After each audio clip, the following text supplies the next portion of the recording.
레위기 18장 1절부터 13절 말씀. 레위기 8장 1절부터 13절 말씀 드렸습니다.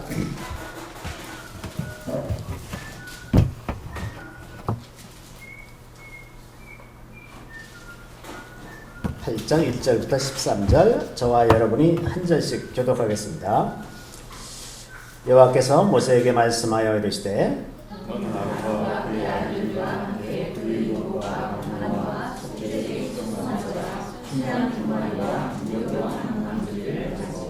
온 회중을 회막문에 모으라.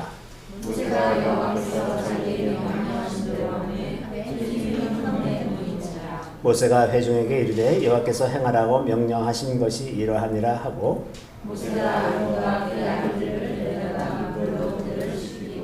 아론에게 속옷을 입히며 띠를 띠우고 겉옷을 입히며 에봇을 걸쳐 입히고 에봇의 장식띠를 띠워서 에봇을 몸에 메고 그의 머리에 관을 씌우고 그 관 위 전면에 금패를 붙이니 곧 거룩한 관이라. 여호와께서 모세에게 명령하신 것과 같았더라. 모세가 관을 가져다가 성막과 그 안에 있는 모든 것에 발라고 하고 또 제단에 7번 뿌리고 또 그 제단과 그 모든 기구와 물두멍과 그 받침에 발라 거룩하게 하고 또 관유를 아론의 머리에 잇고 그에게 발라 거룩하게 하고 다 같이 모세가 또 아론의 아들들을 데려다가 그들에게 속옷을 입히고 띠를 띠우며 관을 씌웠으니 여호와께서 모세에게 명령하신 것과 같았더라. 아멘. 저는 오늘 이 말씀을 가지고 제사장 취임식 파트 1으로 제목으로 삼아 이제 잠깐 말씀을 나누고자 합니다. 이 모세오경을 보면 그 출애굽기는 출애굽한 때로부터 그 다음 해 1월 1일까지예요. 기록이. 그래서 이제 출애굽기에는 모세가 시내산에 올라가서 하나님의 말씀을 다 받고 그때 보여주신 그 식양대로 모든 성막과 기구들을 다 만들고 또 이제 제사장의 옷을 만들고 뭐 향유를 만드는 법 이런 여러 가지를 다 이제 지시를 받아가지고 그 해 연말까지 다 이제 만든 거죠. 만들어서 완전히 다 준비가 된 다음에 그 다음 해 1월 1일부터 이제 이 레위기 얘기가 시작되는 겁니다. 그러니까 만드는 것에 관한 기록은 전부 출애굽기에 있고 그 다음에 제사를 드릴 때 이제 실제로 어떻게 해야 되고 제사장을 세우는 취임식을 어떤 식으로 할 것인지 이런 것들을 이제 레위기에 기록하고 있는 거죠. 그래서 레위기는 출애굽한 다음 이듬해 1월 1일부터 약 한 달 정도의 기록이고 그 다음부터 이제 광야 생활을 거쳐서 가나안 땅 넘어가기 직전까지의 기록이 이제 민수기의 기록입니다. 그리고 신명기는 가나안 땅으로 넘어가기 직전에 모세가 이스라엘 백성들에게 이제 다시 언약을 갱신하고 얘기하는 그런 장면이죠. 그래서 이제 여기 이제 그 순서에 따라서 제사장을 취임하게 되었는데. 2절에 보면 이제 모세가 제사장 아론과 그의 아들들을 제사장으로 취임시키기 위해서 어떤 준비를 하죠. 의복과 관유와 속죄제의 수송아지와 순양 두 마리와 무교명 한 광주리 이제 준비하고 그 다음에 회중을 다 회막문에 모아가지고 하나님께서 명령하신 대로 이제 다 모이니까 이렇게 명령하셨다 하고서는 제일 먼저 6절에 보면 모세가 아론과 그의 아들들을 데려다가 물로 그들을 씻기고 이게 항상 먼저입니다. 물로 씻는 것. 이것이 구원의 순서와도 같죠. 우리가 하나님의 보혈로 씻음을 받는 것이 늘 먼저입니다. 그래서 예수 그리스도의 세례를 받음으로 우리가 정결하여 주게 되는 것. 이것이 언제나 먼저고 그 다음에 이제 옷을 입히는 거죠. 옷을 입히는데 여기서는 이제 그 자세한 얘기가 하나가 빠진 거가 뭐가 있냐 하면 그 제사장들은 속바지를 입어야 됐었습니다.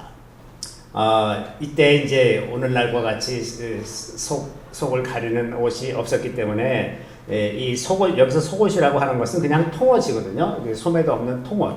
그러니까 그 이 밑에다가 밑으로는 다 열리는 거니까 제사장들은 그 하체를 드러내지 않게 하기 위해서 속바지를 만들어서 입었어요. 속바지를 입고 그 위에 속옷을 입고 그 다음에 이제 겉옷 그 위에 에봇을 입는데 제가 저희 집 카톡에다가 지금 제사장 사진을 하나 올려놨거든요. 한번 보시면 됩니다. 제사장의 옷이 있습니다. 네, 이것을 보시고 말씀 나누면 좋을 것 같습니다. 자, 제사장 옷을 보면 그 겉옷이 청색이죠, 청색. 그죠? 아주 예쁜 청색으로 이렇게 되어 있는데 이 청색 겉옷은 에봇을 입을 때만 입는 겁니다. 이것은 에봇에 맞추는 옷이에요. 그러니까 보통 때 겉옷은 그냥 세마포로 만드는데 그 에봇을 입을 때는 이 청색 겉옷을 입습니다. 그리고 이제 그 위에 입은 것을 에봇이라고 말하는데 이 에봇이 그 출애굽기 28장에 있는 기록을 보면 그 기록의 내용이 대부분 에봇에 관한 것입니다. 그만큼 에봇이 가장 중요한 거예요. 가장 중요한데 그렇다고 해서 그것대로 다 만들면 딱 똑같은 게 나오게끔 자세한 것은 아니라서 그 인터넷에서 검색해서 그 이미지를 찾아보면 에봇의 모양이 다 조금씩 다 다르고 그럽니다. 왜냐하면 이게 그냥 그 인스트럭션이 좀 약하니까 그것대로 만들어도 뭐 다른 모양이 좀 나올 수밖에 없는 거죠.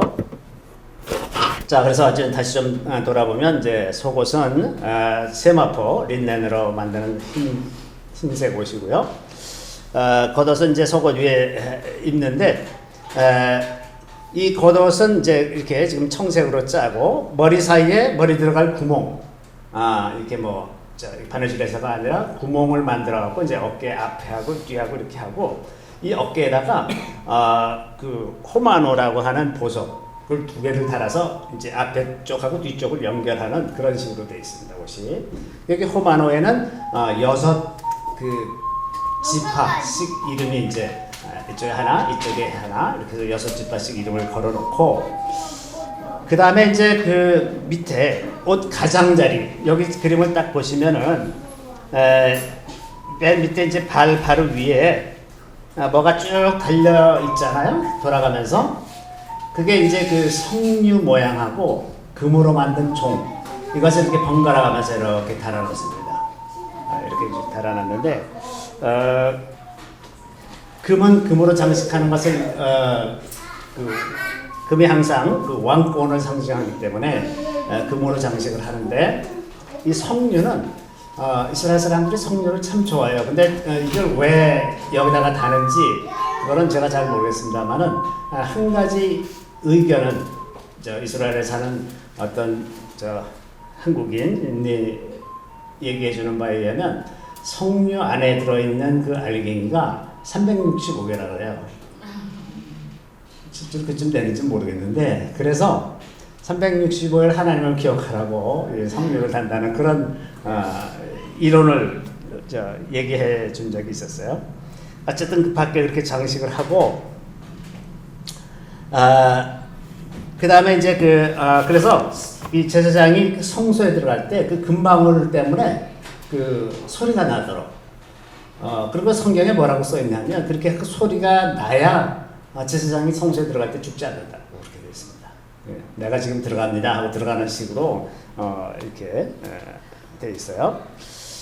자, 그 맨 위에 입는 그 에봇 이제 이 허리 조금 이 무릎 정도까지 오는 이 길이로 되어 있는 게 이제 에봇인데 에봇은 굉장히 특별한 옷. 그러니까 제사장이 제사장으로 직분을 행할 때 입는 그런 옷입니다. 이게 그러니까 제사장이 제사장으로서의 역할을 부여받는 그런 권세를 나타내는 것이 이제 에봇입니다. 에봇을 짜는 재료가 금실과 청색, 자색, 홍색 실과 가늘게 건 배실 이런 걸로 되겠습니다. 여기서 금색은 이제 금색 실은 왕권이죠. 그리고 청색 실은 하늘나라를 얘기하고 자색 실은 왕이 입는 옷입니다. 왕이 입는 옷. 그 다음에 홍색은 그러니까 붉은색은 그리스도의 피를 나타내고 흰색은 순교를 나타냅니다. 그래서 여기에 사용되는 이 색깔이 성소에도 그대로 사용되는데 가령 성소를 만들어서 기둥을 세우고 나서 제일 처음에 덮는 장막 그것이 이런 네 실로 짭니다. 또 이제 성소로 들어가는 휘장, 앞에 휘장을 열고 들어갈 때 그 휘장도 이 네 가지 색깔로 실로 짜고, 그 다음에 이제 지성소와 성소를 나누는 휘장도 이 네 가지 색깔로 짭니다. 근데 이 네 가지 색깔이 상징하는 바는 이게 바로 예수 그리스도예요. 예수 그리스도가 우리의 왕이시고, 또 그 예수 그리스도가 하늘나라의 왕이시고, 우리를 위해서 피를 흘리신 분이시고, 순결한 양, 흠없는 양으로 돌아가신, 그래서 이 네 가지 색깔이 바로 예수 그리스도를 나타내는 거죠. 그러니까 이 얘기는 에봇을 입고서 무엇을 행하는 것이 제사장이 예수 그리스도의 권세를 힘입어서 한다는 것을 나타내는 겁니다. 그러니까 제사장의 복식은 예수 그리스도의 권세를 위임받아서 하는 것이라는 것을 말하는 거죠. 자, 그 다음에 이제 그 에봇 위에 이제 그 보석 같은 게 12개 달려있는 게 있지 않습니까? 그거는 별개로 또 만들어서 이제 금고리로 해갖고 끈으로 해서 묶는데, 이 12가지 보석이 있는 그 판을 판결 흉패라고 합니다. 이게 이제 정사각형으로 되어 있고, 이게 앞에서 보기에는 이제 한 겹이지만 두 겹으로 만들게 되어 있어요. 똑같은 두 겹으로 만들어서 그 사이에 주머니 같은 게 생기죠. 그러면 두 겹으로 해서.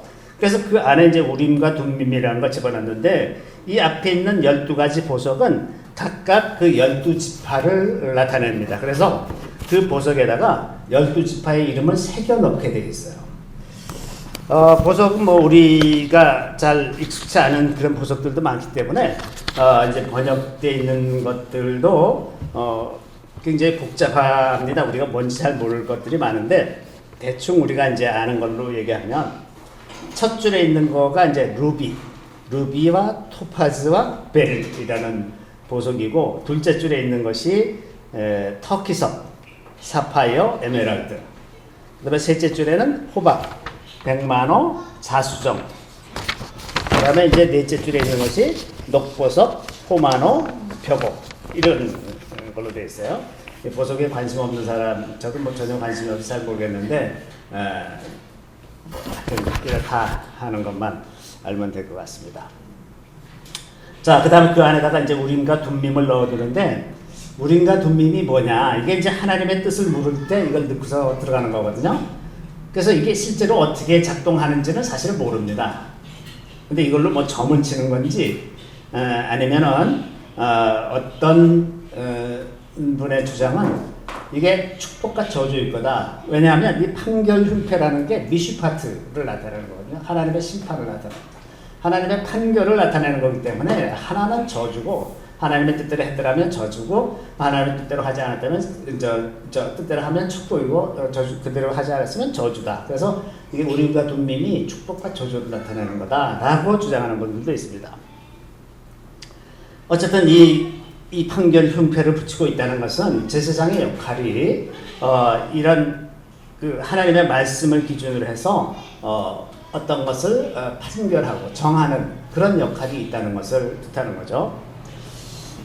자, 그리고 이제 그 허리띠와 관이 있는데, 허리띠는 여기 이제 그림에 있는 것처럼 그 네 가지 색깔의 실로 짜서 이제 허리를 묶고, 그 다음에 관, 머리에는 그 금으로 이렇게 띠를 만들어서 달도록 되어 있습니다. 그리고 그걸 그 세마포로 만든 관에다가 이제 금띠를 두르게 되어 있는데, 금띠는 그 여호와께 성결이라고 써 있습니다. 거기에. 근데 이것을 달고 있으면 그 하나님께서 성물과 관련된 죄책을 담당하는 겁니다. 이걸 달고 있음으로써 제사장이 어떤 성물을 드릴 때 그것으로 인해서 저주를 받아서 죽는 일이 없도록 이걸 보호하는 그런 역할을 하고 있습니다. 그 성물에 관련된 죄책을 담당하는 패라고 그랬는데, 그 죄책을 히브리어로 찾아보니까 그게 아본입니다.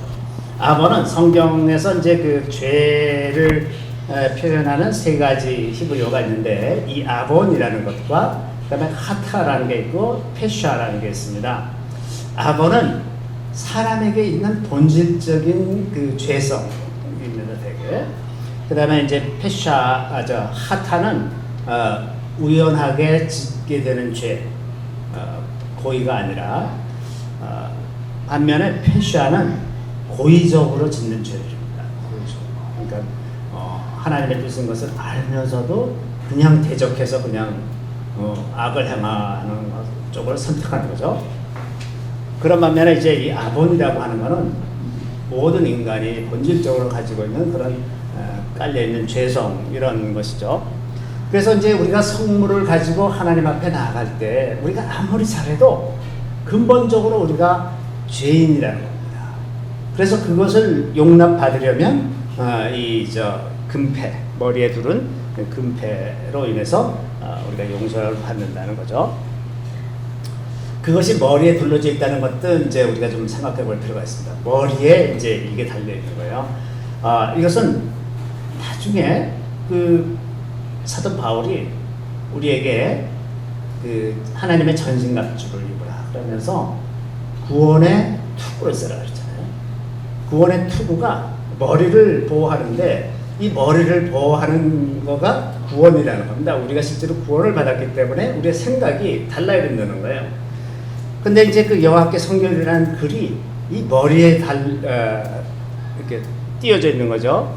그래서 우리의 생각으로 본질적으로 범하기 쉬운 죄가 이 여기에 머리에 달린 이 패로 말미암아 그 죄로 인한 죄책, 그 벌을 면제받는 그런 역할을 하는 것이 이 허리띠에 있죠. 머리 관에 있는 패라는 겁니다. 그 다음에 아까 잠깐 이제 속바지를 말씀드렸는데 그 속바지에 관해서 우리가 좀 더 생각해 볼 것은 이제 속바지의 길이가 허리에서부터 이 넓적다리까지 무릎 위까지죠. 여기까지를 가려야 됩니다. 그러니까 성전에 나갈 때 이제 속바지를 이제 입도록 반드시 속바지를 입도록 되어 있는데 제사장은 그래서 이제 교회에 올 때 이제 이제 날이 더워지고 그러면 이제 짧은 옷들도 이제 입고 그렇게 되는데 가능하면 이 무릎 이하로 내려오는 옷을 입는 게 하나님께 대한 예입니다. 성경적으로 보면 그랬죠. 왜냐면 이 밑에는 허벅지가 드러나는 거는 그 하체를 드러내는 것으로 인식을 하는 거예요. 성경이. 그러니까는 가능하면 좀 긴 옷을 입는 게 좋겠다는 거죠. 자, 그 다음에 이제 그 제사장의 옷을 다 이렇게 갖춰 입은 다음에 모세가 관유를 가져다가 이제 성막과 그 안에 있는 모든 기구들을 거기에 다 뿌리고, 그 다음에 이제 그 아론의 머리에 붓고, 모든 것들을 다 거룩하게 하는 절차를 하고 나서, 그 다음에 다시 또 아들들을 데려다가 이제 그들에게 똑같은 절차를 하게 됩니다. 자, 그런데 이제 그 제사장이 그 이스라엘 백성들을 위해서 제사를 드릴 때는 이 에봇을 반드시 입고 제사를 드립니다. 이것은 제사장의 직분이 이 옷을 입음으로써 직분이 형성되는 거예요. 마치 경찰관이 제복을 입고 근무해야 그 사람의 권위가 인정되는 것과 마찬가지로 이 제사장이 이 에봇을 입고서야 자기가 제사장으로서의 역할을 다 할 수 있게 돼 있어요. 근데 이제 제사장이 항상 이 옷을 입고 있는 것은 아닙니다. 제사를 드리는데 1년에 한 번 대속죄일에 그 지성소에 들어갈 때에는 에봇을 못 입습니다. 왜냐하면 이건 하나님 앞으로 들어가는 거거든요. 그러니까 하나님 앞으로 들어갈 때는 그냥 세마포 옷을 입도록 되어 있습니다. 세마포 속바지, 세마포 속옷, 세마포 겉옷. 그러니까 하얀 옷만 입고 이제 들어가게 되죠. 자, 이걸 다시 보면 제사장이 그 이스라엘 백성들 앞에서 제사장으로서의 역할을 할 때 그 역할은 아까 말씀드린 것처럼 예수 그리스도의 권세를 의지해서 하는 겁니다. 입은 옷 모든 것이 다 예수 그리스도를 나타내는 거거든요. 예수 그리스도의 권세를 가지고 나타나는 거죠. 그러니까 겉으로는 사람이 보이지만 실제로 그 사람이 제사장으로서의 역할을 하는 것은 예수 그리스도로부터 오는 권세로 힘입어서 하는 거예요. 이게.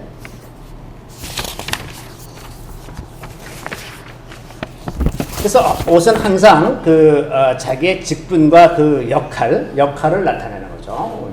우리가 군인이 이제 어떤 계급장을 달고 군복을 입고 있으면 그것을 입고 있음으로써 그 사람의 권위가 있는 것이지, 그 사람이 보통 아무 평범한 옷을 입고서 군대를 지휘하려고 그러면 지휘가 되지 않으면 권세가 없지 않습니까? 이런 거나 마찬가지로 이제 하나님 앞에서 제사장의 옷이 이제 그런 것을 드러내는 거죠. 그런데 이제 오늘날 우리들은 예수 그리스도의 은혜로 한 사람 한 사람이 다 왕 같은 제사장으로 택함을 받았어요.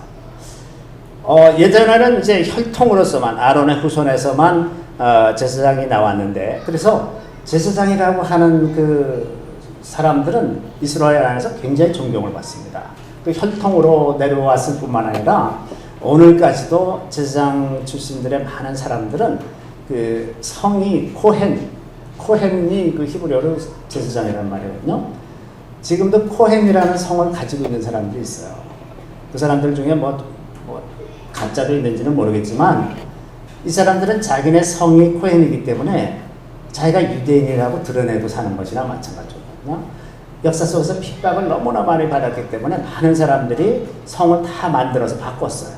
근데 이 사람들은 아직까지 계속 코헨이라는 성을 쓰고 있는 것은 내가 유대인으로서 핍박받을 각오를 하면서 지켜온 이름입니다, 이게. 그러니까 존경받을 수밖에 없어요. 대단한 사람들입니다. 그 육신의 혈통으로 받은 이 코헨이라는 직분도 이렇게 대단한 존경을 받는데, 예수 그리스도의 보혈로 받은 제사장의 직분은 이건 정말 굉장한 겁니다. 우리는 그런 것을 잘 의식하지 않고 살지만은 그 제사장들 중에서도 주님은 우리를 왕 같은 제사장이라고 말해요. 왕 같은 제사장. 얼마나 대단한 건지 모르겠어요. 하나님께서 이 제사장의 직분을 주면서 주님께서 그들에게 권세를 주시죠. 이 땅에서 실제로 행사할 수 있는 권세를 주셨는데, 그 권세가 우리가 이제 축복, 마지막에 우리 서로 축도를 할 때 민수기 6장 있는 말씀 가지고 축복을 하지 않습니까? 그 축복의 말씀을 주시면서 이렇게 제사장들에게 너희가 이렇게 축복해라. 그 다음에 약속이 있기를, 그러면 내가 반드시 그들에게 복을 주겠다. 그러니까 이스라엘 사람들이 복을 받기를 원하면 제사장한테 가서 복을 빌어야 돼요. 빌림을 받아야 돼요. 제사장이 복을 빌어주면 내가 복을 받아야 돼요. 이게 반드시 이제 제사장에게 주어진 권세입니다. 그러니까 오늘날에도 이 정신이 동일하죠. 우리 자신은 좀 남루하고 부족하게 사는 듯해도 우리가 할 수 있는 일은 굉장히 중요한 일이 있는데, 믿지 않는 사람들, 이방인들을 축복하는 권세가 있다는 겁니다. 그래서 우리가 그 이방인들을 다루는, 다시 말해서 믿지 않는 사람들을 다루는 가장 좋은 방법은 그들을 축복하는 것이다. 저주하는 것이 아니라 축복하는 것이고, 또 이제 제사장이 그 하나님과 제사드리는 사람 사이에 중간의 역할을 하고 있는 것처럼, 우리가 믿지 않는 사람들을 위해서 그들을 기도함으로써 그 중간 역할을 하는 거죠. 그래서 우리가 축복하고 기도하는 이 권세가 이방인에 대해서 우리가 가지고 있는 권세라고 하는 겁니다. 자, 이제 제사장의 옷이라고 하는 것이 오늘날 그런 옷을 입고 있지는 않지만 우리에게 그 권세를 부여하신 분이 성령이세요.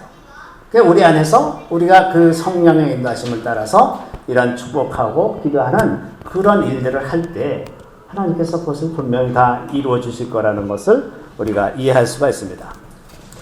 자, 그래서 우리가 이런 놀라운 권세를 받았는데, 이 권세는 어떤 정해진 질서에 따라 행해져야 된다는 거예요.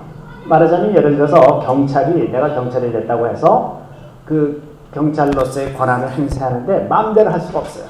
그죠? 어떤 절차가 다 있고 내가 할 수 있는 한계가 있고 어떤 상황에 따라서는 어떻게 해야 되고 이런 것이 다 규범이 정해져 있단 말이죠. 이런 것처럼 우리가 그 왕 같은 제사장으로 택함을 받아서 살아가는데 그 정해진 규범들이 있는 것이고 그 규범들이 바로 성경 말씀이죠. 말씀에 있는 그 틀을 따라서 우리가 권세를 행사해야 비로소 하나님께서 우리들의 권위를 인정하고 그들에게 복을 주시는 그런 일들을 하실 거란 말이죠. 그래서 이제 왕 같은 제사장은 무엇보다도 그 하늘나라의 법에 좀 정통한 것이 너무나 필요하다. 그리고 그 법에 따라 하면 하나님의 질서이기 때문에 그냥 쫙쫙 모든 일들이 이루어지는 거죠.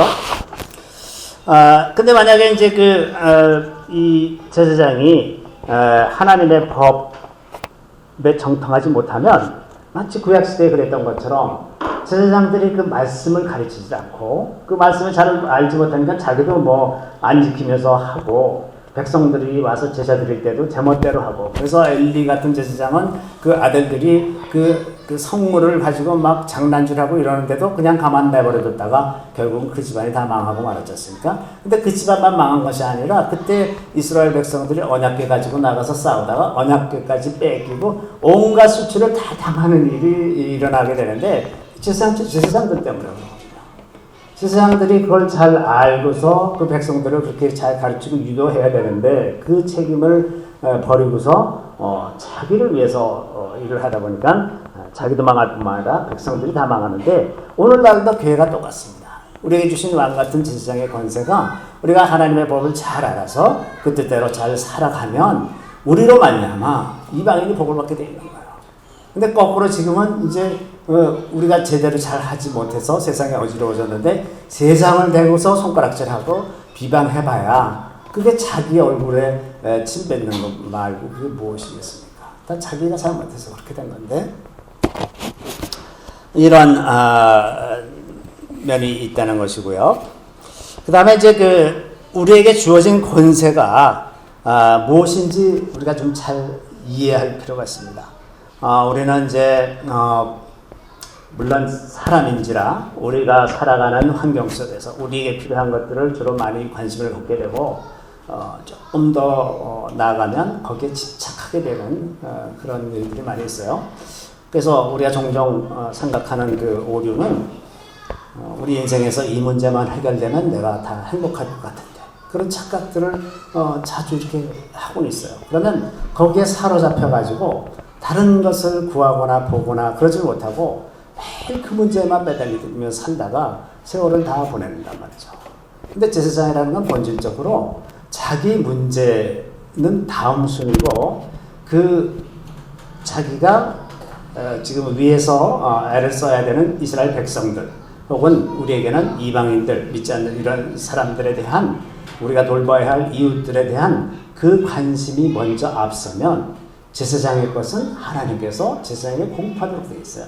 그러니까 이 구약시대에도 제사장이 충실하게 백성들을 위해서 제사 역할, 중재 역할을 잘 하면 제사장에게 들어오는 수익이나 먹을 것이 다 알맞게 다 들어오게 되어 있단 말이죠.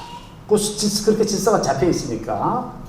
그런 것처럼 우리가 먼저 이웃들 그리고 이방인들을 위해서 우리가 마땅히 할 바를 하면 그러면 그 나머지 것들은 하나님께서 우리에게 알맞게 채워주시는 거죠. 그러니까 우리가 가끔씩 우리 자신을 위해서 필요한 것들을 말씀드리고 기도할 수 있지만 거기에 집착하지는 말자는 거예요. 우리가 이웃들을 돌보는 마음들이 있어야 비로소 하나님께서 우리가 제사장으로서의 역할을 제대로 하고 있다고 인정하고 필요한 것들을 주시는 것. 그것이 이제 다른 표현으로 너희는 먼저 그의 나라와 그의 일을 구하라. 그러면 이 모든 것을 너희에게 주리라. 이런 말씀이죠. 그 제사장들이 이제 이런 권세를 자기 자신을 위한 권세라고 이해하기 시작하면서 타락하는 걸 아닙니까? 그래서 예레미야가 활동하던 시절에 하나님께서는 선지자들이 거짓 것들을 예언하고 제사장들은 자기 권력으로 다스리고 백성들은 이것을 좋게 여기니 너희가 나중에는 어떻게 하려느냐. 예레미야 5장 30절에 보면 이렇게 탄식하는 장면이 나와요. 선지자들이 다 가서 자기 입맛에 맞는 대로 자기 원하는 대로 막 그 말씀을 전하고 또 제사장들은 자기를 위해서 다 권력을 행사하고 그러는데 그것에 하도 오랫동안 익숙해져 있는 백성들은 뭐 다 그런 거지 서로 뭐 잘 살아야 돼, 잘 먹고 잘 살아야 되잖아. 그러고선 서로 다 인정하고 그래서 거짓으로 충만한 사회가 되면 그 다음에 같이 다 망하는 것 아니에요. 그러니까 그 다음에 얼마 안 있었다가 이제 이스라엘이 완전히 망해버렸는데 이렇게 제사장으로서의 그 권세가 무엇인지 그 역할이 무엇인지 바르게 알지 못하면 그 사회가 혹은 국가가 다 같이 망할 수가 있다는 것. 오늘날 우리 사회가 처한 핵심적인 문제는 저는 이 문제라고 생각합니다. 교회가 말씀을 잃어버리고 교회가 타락함으로 말미암아 나라가 이렇게 됐다는 것. 저는 그렇게 생각합니다. 물론 이것이 이제 그 교회 하나님께로 다른 사람들을 이끄는 것이 어떤 특정한 형태의 일만 해야 된다. 예를 들어서 뭐 목회를 해야 되고 뭐 말씀 전하는 일을 해야 되고 이제 교회 와서 무슨 행사를 하고 무슨 그런 일에 참여하고 봉사하고 이래야 된다는 것은 아닙니다. 하나님은 우주 만물 가운데 우리 인생의 모든 영역에서 하나님이 되셔야 되고 그런 질서가 모든 데서 다 이루어져야 되는 거거든요. 가정에서나 직장에서나 국가에서나 그 하나님의 질서가 이루어지도록 하는 것, 그것이 우리가 제사장적인 역할이기 때문에 꼭 나가서 모든 사람이 다 복음을 전하는 일에 헌신한다거나 이래야만 되는 것은 아닙니다. 여러 가지 방법으로 우리가 하나님의 뜻을 이루어가는데 그 모든 그 위치에서 하나님의 백성으로 또 제사장으로 그렇게 살아간다면 그러면 이제 제사장으로서 자기 역할을 다 하는 것이라고 이렇게 말할 수 있을 것입니다. 자, 아까 말씀드린 것처럼 이제 제사장이 1년에 한 차례는 세마포 옷을 입죠. 하나님의 그 백성들 앞에서 제사장으로서 굉장한 권세를 행사하면서 살아가는 제사장이지만 본질적으로는 하나님 앞에서 죄인이라는 거예요. 우리가 하나님 앞에서 어떤 장식을 달고 하나님 앞에 나갈 수가 없습니다. 그냥 세마포예요. 세마포는 다만 수치만 가릴 뿐이지 거기에 어떤 장식도 없습니다. 내가 평생에 어떤 많은 위대하고 아름다운 일을 했다 할지라도 하나님 앞에 나갈 때는 그냥 세마포만 입고 나가는 겁니다. 거기에 아무런 장식도 없어요. 그래서 그 하나님 앞에서 우리가 하나님의 관심을 끌만한 무엇이 있는 것처럼 내세우는 것은 이건 정말 제사장이 자기 위치를 망각한 것이라고 볼 수가 있습니다. 하나님께서 그 대제사장이 1년에 한 차례 지성소로 들어갈 수 있게 허락하신 것, 이것이 사실은 굉장한 권한이에요. 아무나 갈 수가 없어요. 1년에 한 차례 대제사장만 갈 수 있어요. 이게 얼마나 영광된 일입니까? 근데 우리에게도 하나님 앞에 나갈 수 있는 권세가 있어요. 그러니까 우리가 예수 그리스도의 이름으로 하나님 앞에 나갈 수 있는 것 자체가 이 구약적인 개념에서 보면 대단한 권세입니다. 이런 생각은 안 해보셨나요? 대단한 권세예요. 이게 언제, 구약시대는 어떻게 감히 하나님 앞에 나갈 수가 있어요? 어떻게 감히? 실사장만 1년에 한 차례, 딱 한 차례 허용되는 그 일을 우리는 일상 속에서 할 수가 있잖아요. 이것 자체가 큰 권세죠. 그러니까 그것을 누린다면, 그것을 이해한다면 하나님 앞에 나갈 때 우리 마음속에 어떤 장식물을 가지고 나갈 필요가 하나도 없습니다. 내가 하나님 앞에서 이것으로 인정받고자 하는 그런 것도 필요가 없고, 내가 하나님 앞에서 내세우고 싶은, 내가 주의 이름으로 선지자를 타고 주의 이름으로 귀신을 쫓아내고 주의 이름으로 많은 능력을 행하지 아니했나이까, 이런 얘기를 할 필요가 없어요. 그냥 나가는 것 자체, 하나님 앞에 나갈 수 있는 것 자체가 우리에게 큰 은혜고 이미 큰 상급을 받고 있다고 하는 겁니다. 그래서 우리가 하나님 앞에 나아갈 때는 우리가 우리 마음 안에 있는 불평이나 원망 이런 것을 쉽게 털어놓을 것이 아니라 주님께서 우리를 향해서 오래 기다리신 것 같이 기다리면서 하나님의 때를 구하면서 인내로 하나님의 뜻을 이루어 주시도록 그렇게 그 알맞은 때 우리에게 은혜를 부어주시도록 이렇게 하는 태도로 나가는 것이 아마 가장 좋을 것 같습니다. 무엇보다도 이제 대속죄일에 하나님께서 우리에게 나갈 수 있는 지성소로 나갈 수 있는 일을 허락하시는 것처럼 우리가 매일 그렇게 나갈 수 있게 허락하신 것은 우리가 속죄가 되었기 때문에 그런 거예요. 그러니까 옛날에는 7월 10일 대속죄일만 하나님께 나갈 수 있는 날이었는데 그 나머지 날들은 그냥 갑갑하게 언제 가보나 이렇게 생각하던 건데 이제는 매일이 대속죄일이잖아요. 매일 그 하나님 앞에 나갈 수 있습니다. 그러니까 우리가 매일매일 그 지성소로 나갈 때 세마포 옷만 입고 나가는 것처럼 매일매일 하나님 앞에 이 세마포 옷만 입고 나가는 것, 그것이 우리에게 가장 그보다 더 좋은 은혜는 없다고 하는 겁니다. 예수님께서 이제 사람들에게 나타나실 때 보면 항상 흰 옷을 입고 나타나셨어요. 변화산상에서 예수님의 제자들과 함께 있었을 때 갑자기 예수님이 모세하고 그 엘리야하고 같이 있는 모습을 보았는데 그때 제자들이 표현하기를 세상에서 세탁하는 자가 그보다 더 하얗게 세탁할 수 없으면 아주 굉장히 흰 옷을 주님께서 입고 계셨다. 그러니까 궁극적인 완성의 그 옷, 그때 입는 옷이 그때 입는 옷 역시 세마포 옷이란 말이에요. 뭔가 장식을 갖고 나서는 것이 아니라 그냥 수치만 가려진 상태. 그래서 거룩해진 상태로 하나님 앞에 나간다고 하는 겁니다. 어린 양의 혼인잔치에서도 성도들이 깨끗한 세마포 옷을 입는다고 기록하고 있습니다. 요한계시록 19장 8절 말씀 우리 같이 한번 읽어볼까요? 요한계시록 19장 8절 말씀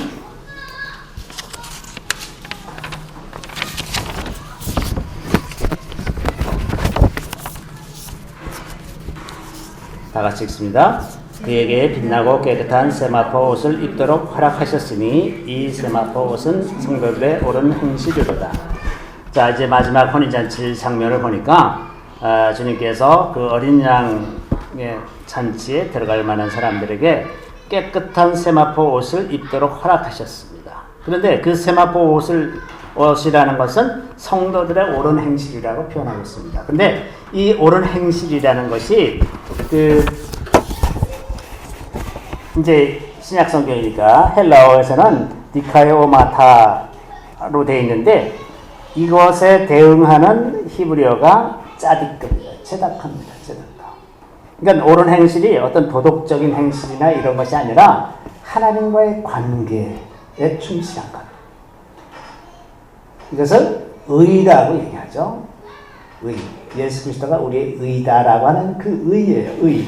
옳은 행실, 무슨 어떤 행동을, 좋은 행동을 해서 세마포 옷을 입게 된다는 것이 아니라 주님과 바른 관계에 충성스럽게 살았던 것, 그것이 짜디크. 그것이 짜디크고 명사형은 체다카라고 하는데 그것으로 우리가 세마포 옷을 입는다고 하는 겁니다.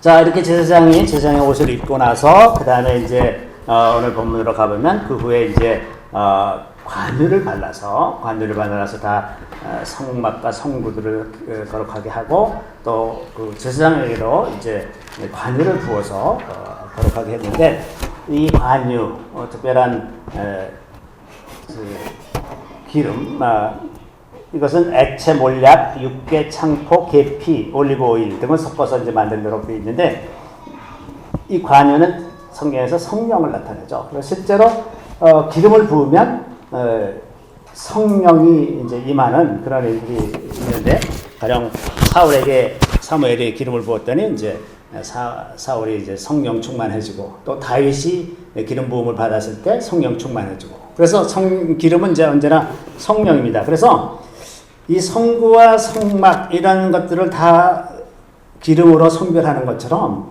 오늘날 우리를 성별하는 것은 성령의 역사입니다. 언제나 거룩하게 하는 것은 다 성령께서 하시는 일이지 사람으로서 나온 것이 하나도 없습니다. 사람은 본질적으로 죄성을 가지고 있기 때문에 사람이 하는 것은 손을 대면 다 더러워져요.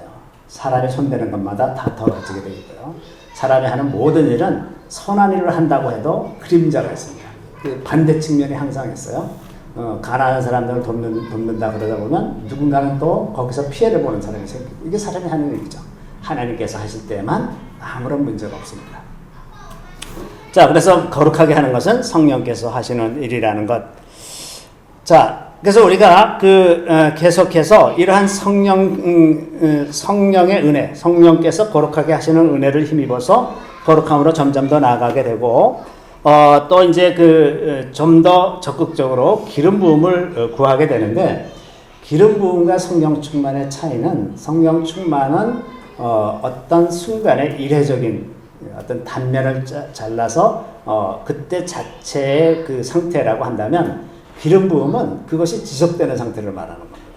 그러니까 기름 부음을 받는다고 하는 것은 어떠한 그런 상태가 지속적으로 남아 있는 것. 그래서 우리가 이제 기름 부음을 구하는 기도를 금년에 계속 하고 있는데 이러한 기름 부음 속에서 살아갈 때 우리가 지속적으로 하나님의 능력으로 성령 충만해서 살 수 있게 된다고 하는 것입니다. 자, 그래서 우리가 이 땅에서 그 제사장으로 살아간다고 하는 것은 예수 그리스도의 권세를 덧입어서 믿지 않는 사람들, 이방인들을 그리스도께로 이끄는 그런 역할을 하는 것이고, 그것을 제대로 하려면 우리가 하나님의 말씀을, 그 질서를 잘 이해하고 있어야 된다는 것. 그래야 그게 훌륭한 청직이고 훌륭한 경관이 되는 것이고 훌륭한 군인이 되는 것이고, 하나님께서 그런 사람들을 통해서 하나님 나라의 질서를 세워가실 것이라고 하는 것. 그 다음에 우리가 이제 그 성령으로 기름 부음을 받아서 그 제사장의 직분을 감당할 수 있도록 되어 있다는 것. 그래서 계속해서 우리가 다시 결론은 버킹엄이라고, 결론은 말씀과 성령으로 다시 이제 가는 겁니다. 이것이 이제 우리의 기초죠. 이게 제사법에 나오는 이런 모든 내용들도 결국은 다 여기로 귀결이 되는 것입니다. 이러한 질서에 따라서 우리 모두가 다 그 질서를 잘 감당하는 그런 훌륭한 제사장이 될 수 있도록 우리 다 같이 기도하겠습니다. 주님 감사합니다. 예수 그리스도의 보혈로 우리를 주님의 거룩한 제사장으로 삼으시고 저희들을 통해서 많은 믿지 않은 영혼들을 그리스도께로 인도할 수 있도록 기회를 허락하시는 것을 주님 감사드리옵나이다. 이렇게 귀한 직분을 저희들에게 주셨는데 때때로 우리가 그것을 잘 알지 못하고 그것을 행사할 생각하지 아니하고 우리 자신의 문제만 사로잡혀 있었던 것을 용서해 주시고, 주님 이제 일어나서 주님께서 원하시는 것을 이제 돌아보고 그들을 위해서 일할 수 있게 도와주시기를 간절히 바라고 원하옵나이다. 주님 저희들을 통해서 하나님의 질서가 우리의 가정에서, 우리의 직장에서, 우리의 교회에서, 우리가 처하는 모든 것에서 이루어지게 되기를 구합니다. 주님 우리가 순종하는 마음으로 주께서 이끄실 때 기쁜 마음으로 받아들이며, 때때로 그것이 무모하기도 하고 때때로는 그것이 어리석어 보인다 할지라도 주님께서 원하시는 일을 기쁜 마음으로 감당해서 주님의 영광을 이 땅에 드러내는 우리 모두가 다 되게 하여 주시기를 우리 구주 예수 그리스도의 이름으로 감사하며 기도드리옵나이다. 아멘.